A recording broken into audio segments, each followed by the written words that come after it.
Buat kalian yang baru mulai belajar programming, pasti kadang bingung nih. Gue harus mulai dari mana sih? Apa aja sih hal penting yang harus gue pelajari? Atau gue harus gimana sih untuk mulai belajar pemrograman? Nah, di video kali ini gue mau share nih tips-tips yang simple tapi penting banget nih buat diterapkan untuk kalian sebagai programmer pemula. Jadi ini dia tips penting buat programmer pemula.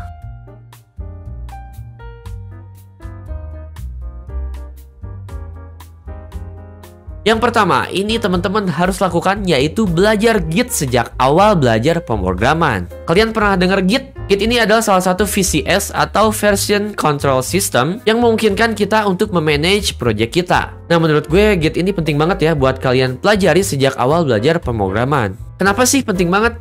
Ya, karena ini bakal ngebantu banget ketika lo nanti ngoding. Ini bakal ngebantu banget ketika lo nanti ada perubahan kode misalnya.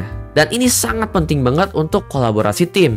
Misalnya nih, kalian fokus ke front end dan teman kalian itu fokus ke back end.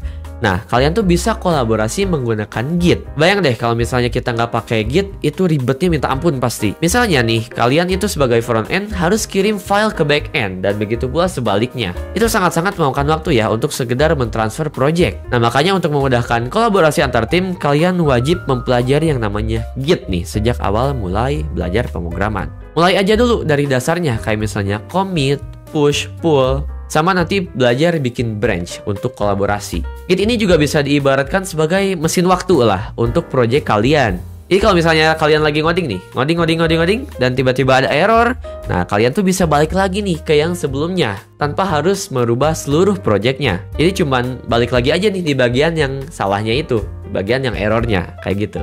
Yang kedua ini penting banget ya, tapi kadang-kadang sering diabaikan oleh programmer, yaitu belajar lisensi. Nah, ini sering banget ya dilupain. Kalau misalnya kalian sering pakai library, sering pakai framework atau tools-tools yang ada di luar sana, coba kalian cek dulu lisensi yang digunakan. Jangan sampai nanti di masa depan project kalian kena masalah nih cuman gara-gara lisensi ini. Apalagi kalau project kalian itu project yang berbayar gitu dari klien misalnya. Jenis-jenis lisensi pada software ini banyak banget ya. Contohnya di sini ada dua ya, misalnya lisensi MIT dan lisensi GPL. Contohnya ini lisensi MIT ya, kalian bisa modifikasi apa yang ada di dalam lisensi tersebut. Bahkan juga bisa ngejual hasil project kalian dengan lisensi ini. Tapi syaratnya tetap ya, kalian harus mencantumkan siapa pembuatnya. Ada juga nih lisensi GPL yaitu General Public License. Nah, ini biasanya digunakan pada project-project open source. Nah, kalau kalian pakai project ini, ya kalian juga lisensinya harus open source juga. Jadi jangan sampai diperjualbelikan. Kayak gitu. Tips yang ketiga yaitu langsung bikin project, jangan kebanyakan teori. Serius nih, kalau belajar coding itu ibaratnya kayak naik sepeda.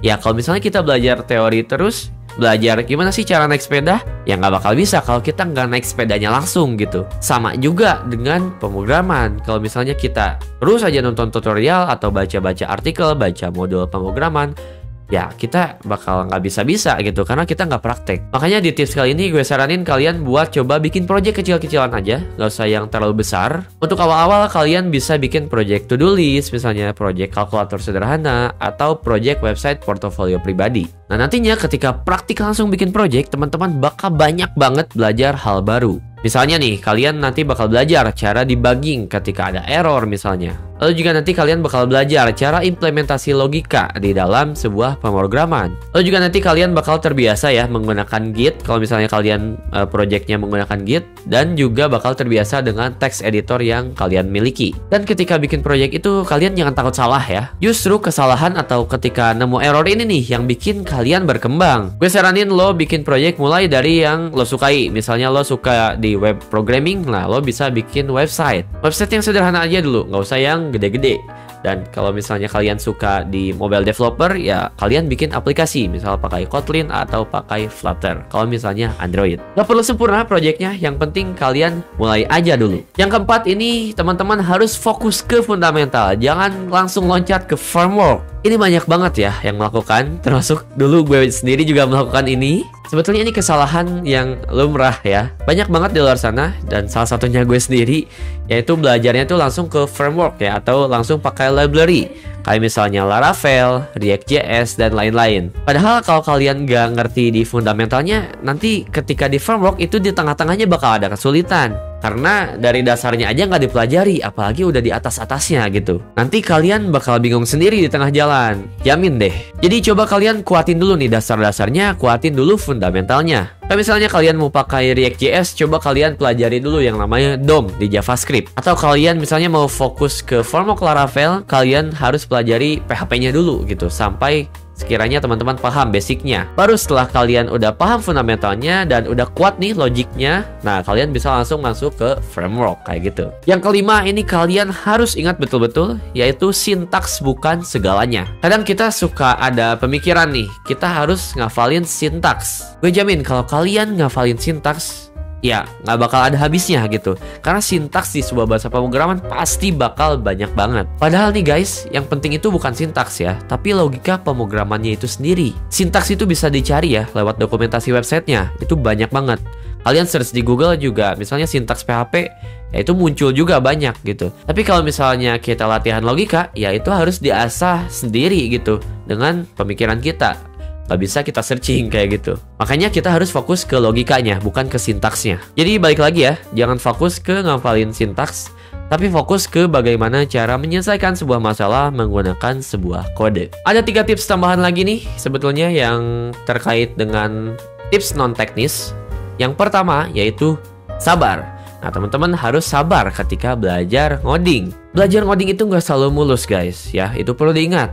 Dan ya ketika belajar coding pasti bakal muncul error-error kecil yang bikin kita kesel kadang. Dan yang bikin kita pusing sampai bahkan berhari-hari kalau kita nggak nemu errornya. Jadi yang penting di sini kalian harus sabar, fokus dan teliti, dan nikmatilah setiap proses dalam belajar pemrograman. Dan kalau teman-teman muslim, sebelum ngoding, sebelum kalian belajar ngoding, kalian harus baca bismillah dulu supaya ngodingnya itu berkah gitu guys. Tips non-teknis yang kedua yaitu jangan belajar semuanya sekaligus. Bakal pusing banget nanti. Jangan ngerasa kalian tuh harus belajar semuanya, belajar segalanya, belajar tools ABCD.